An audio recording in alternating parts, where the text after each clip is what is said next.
She was once my teacher, now she's the secret I can't let go, and when she whispered, "I can't believe I'm doing this," I knew neither of us would ever be the same. When I walked back onto the campus, I didn't expect the air to feel so heavy with memory. The brick walls, the sound of distant chatter, even the faint smell of chalk and polished wood carried me back to a time when I was just another student trying to figure out who I was. But this time, I wasn't here to sit in a classroom. I had been invited to give a small talk, a guest seminar for the new students. It was supposed to be simple, share my journey, encourage them, and leave. Yet the moment I stepped into that lecture hall, I saw her. My old literature teacher. She hadn't changed in the way I thought she would. At 42, she carried herself with a kind of quiet elegance that made the years look like they had only added grace. Her hair, tied loosely at the back, shimmered under the afternoon light pouring in through the tall windows. And when her eyes lifted and met mine, I felt the ground shift beneath me. We exchanged the usual courtesies. A handshake, a polite smile, the kind of words you'd expect between a former teacher and student who hadn't seen each other in years. But there was something unspoken in her expression, a softness that didn't exist back when she was standing at the front of the class. As I spoke to the students, I caught glimpses of her at the back of the room. She was watching me with an attentiveness that went beyond professional courtesy. Her lips curved in a faint smile when I made a joke, and I swear her eyes lingered on me longer than they should have. When the talk ended, the students clapped, and I felt a surge of pride. But my attention wasn't on them, it was on her. She approached slowly, carrying the same measured poise she always had, but when she said my name, it was different this time. Softer. Warmer. Almost hesitant, as though speaking it out loud carried weight. That's when it hit me, the years hadn't erased the connection I once felt in her classroom. If anything, they had deepened it. I remembered how her lessons had always reached me in ways no other class could. How she made words feel alive, how she made me feel seen when I thought I was invisible.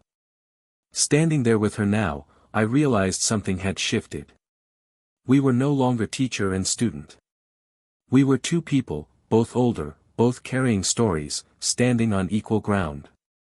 And in the silence between us, there was something neither of us dared to name, but both of us felt. After the seminar, the room slowly emptied. Students shuffled out in clusters, their voices fading down the hall. She lingered at the back, gathering her notes with deliberate care, as though waiting for the right moment. When the last student left, she looked at me with a faint, almost shy smile and said, "Why don't you stop by my office for a few minutes? We should catch up properly." Her office was exactly how I remembered it, shelves packed with books, a faint aroma of coffee, and the golden slant of late afternoon sunlight spilling across her desk. It felt less like a workplace and more like a sanctuary.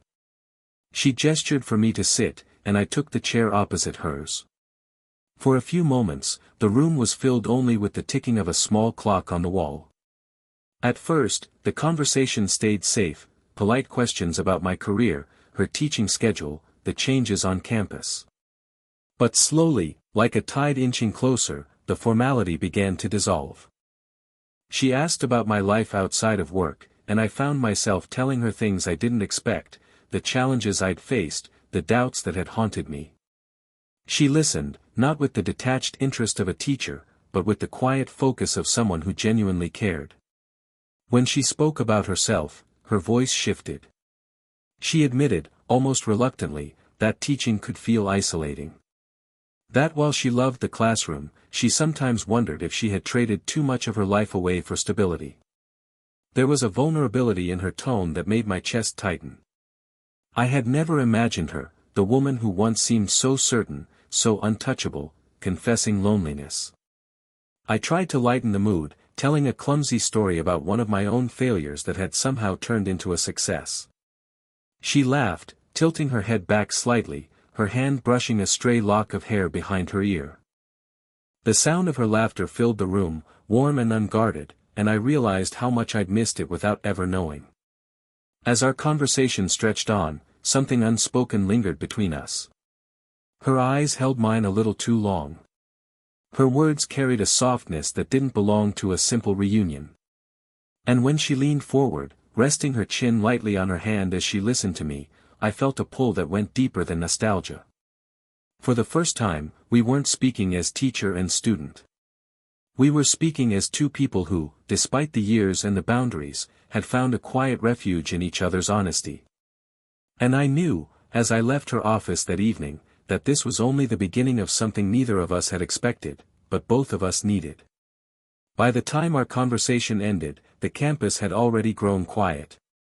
The sun was slipping low, casting long shadows that stretched across the courtyard. She insisted she could walk to her car alone, but I found myself saying, "Let me walk with you."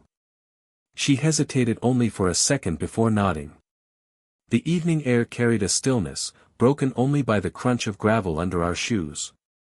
Rows of empty classrooms glowed faintly with the last of the daylight. The silence between us wasn't awkward, it was charged, like an invisible thread stretched taut between us. We spoke in fragments as we walked. She thanked me again for coming back to the campus, for reminding the students what passion looks like when it's alive and burning. Her voice softened when she said it, and for a moment, I felt as though her words were meant more for me than the lecture. As we reached the far end of the lot, our hands brushed, just lightly, accidentally. Or maybe not. The warmth of that fleeting touch sent a current straight through me. I glanced at her, half expecting her to pull away, but she didn't. She kept walking, her eyes fixed forward, though I noticed the way her breathing quickened ever so slightly. There was something different in the air now, heavier, like the moment before a storm. Every step we took seemed to draw us closer, even though the distance between us remained the same. I could sense her battling with herself, the rational side telling her to keep this boundary intact, the unspoken part of her heart longing to cross it. When we reached her car, she turned to me, her keys clutched tightly in her hand. For a moment, she just looked at me, as though memorizing the details of my face, as though trying to decide if this was still the boy she once taught or a man standing before her now. "I shouldn't," she began, her voice trailing off into the cooling night air. I stepped closer, not too close, just enough for her to feel the sincerity in my presence. "You don't have to say anything," I murmured. Her lips parted, but no words came. Instead, she gave me a look that said everything she couldn't. Longing. Hesitation. Fear. And something deeper, something that mirrored exactly what I felt inside. We didn't cross any lines that night. But when she finally whispered a quiet goodnight and slipped into her car, I knew the boundary between us was no longer unshakable. It had already begun to blur. We didn't see each other for a few days after that evening walk. I told myself it was better that way, to let the air settle, to remind myself of the boundaries we had quietly tested. But the truth was, I couldn't stop thinking about her. Every memory of her laughter, every glance she gave me, replayed in my mind like a song I couldn't turn off. When her message finally came, it was simple: "There's a cafe near the river. Saturday, 6 p.m. if you're free." The cafe was small and tucked away, the kind of place people chose when they didn't want to be found. I arrived early, but she was already there, seated at a corner table, her coat draped neatly over the back of her chair. She wasn't dressed like the teacher I once knew. Her hair was loose, falling softly around her shoulders, and her blouse carried a gentle elegance that made her seem both familiar and new. She smiled when she saw me, but it wasn't the guarded, professional smile I remembered. It was warmer, almost uncertain, as though she was stepping into unfamiliar ground. Our conversation began lightly, about the coffee, about the river just outside the window, about books we had both recently read. But soon, the words grew heavier. She spoke about the sacrifices she'd made for stability, the dreams she had shelved for a career that was safe but sometimes suffocating. I listened, leaning forward, feeling every pause, every moment she searched for the right word. When she finally looked down at her hands and whispered, "Sometimes I wonder if I've been living too safely, too quietly," I reached across the table and placed my hand gently over hers. Her fingers tensed at first, but she didn't move away. Her eyes lifted to meet mine, and I saw the battle playing out inside her, reason pulling one way, desire pulling the other. That's when she whispered, almost as if confessing to herself, "I can't believe I'm doing this." The cafe around us seemed to disappear. My voice came out low, steady, carrying a conviction I hadn't fully realized until that moment. Believe it, with me. The silence that followed wasn't empty. It was alive, pulsing with everything we had left unsaid. Her hand stayed beneath mine, her thumb brushing faintly against my skin, as though testing the reality of what was happening. And in that quiet corner cafe, with the river flowing steadily outside, we both knew there was no turning back. When we left the cafe, the sky had already deepened into a velvet blue. Street lamps glowed faintly along the river, their reflections trembling in the water. She hesitated at the door, glancing both ways down the street as if searching for an excuse to part ways. But instead, she let out a quiet sigh and asked, "Would you like to walk for a bit?" I agreed, and we set off side by side. The night was cool, a gentle breeze carrying the scent of jasmine from a nearby garden. Every step felt charged, not because of what we said, but because of what we didn't. Our shoulders brushed now and then, light touches that seemed louder than the sounds of cars passing in the distance. She talked more freely than I'd ever heard her before.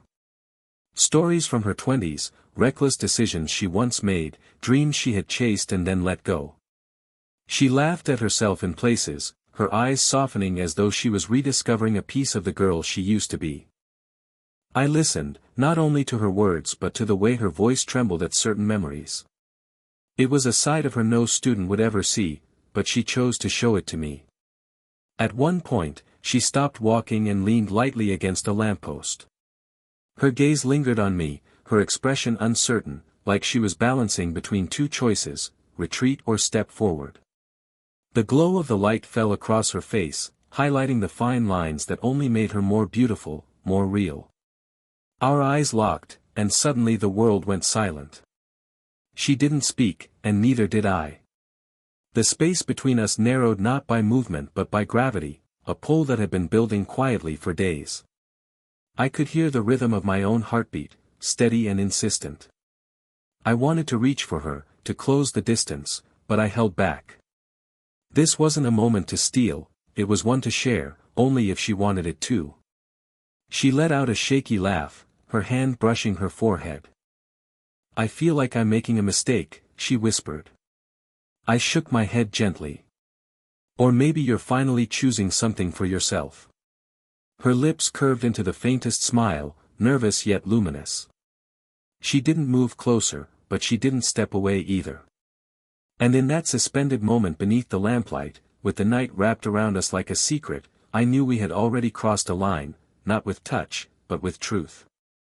The next time we met, it wasn't on campus or in a crowded cafe. She had invited me to her home. The message had been casual, "You should come by sometime. I want to show you my library." But beneath those simple words, I could feel the weight of what she was really asking. Her house was warm, filled with the quiet character of someone who had lived and loved within those walls for years.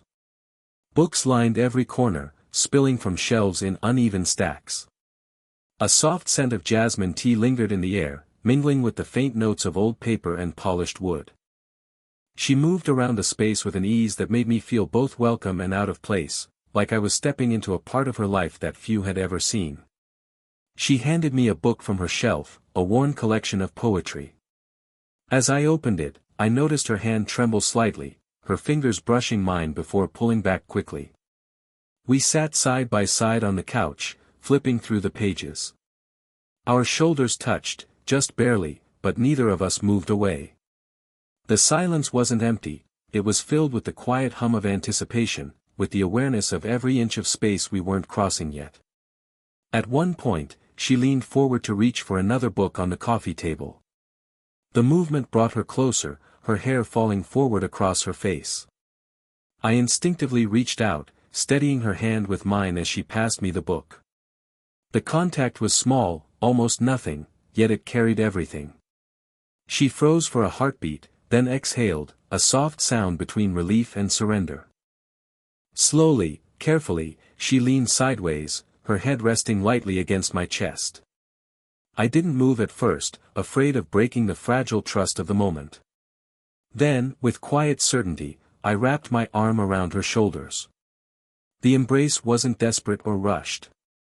It was steady, tender, the kind of closeness that spoke more than words could. I could feel the quiet rhythm of her breathing, the warmth of her against me, the weight of years of restraint loosening in that single act. Neither of us spoke. There was no need. The world outside her house faded, leaving only the steady beat of my heart and the soft press of her cheek against me. For the first time, we weren't just standing on blurred lines. We had stepped across them, not recklessly, but with a tenderness that promised we both wanted to stay there. The days that followed weren't filled with dramatic declarations or sudden changes. Instead, they unfolded slowly, gently, like dawn easing its way into the sky. We met again, not in crowded places or under the watchful eyes of others, but in the quiet spaces where the world felt far away. One evening, she invited me to sit with her on the porch of her home. The night was calm, the air cool and fragrant with blooming flowers from her garden. She carried 2 mugs of tea, placing one carefully in my hands before settling beside me. The porch light cast a soft glow, and in the distance, the faint chorus of crickets filled the silence.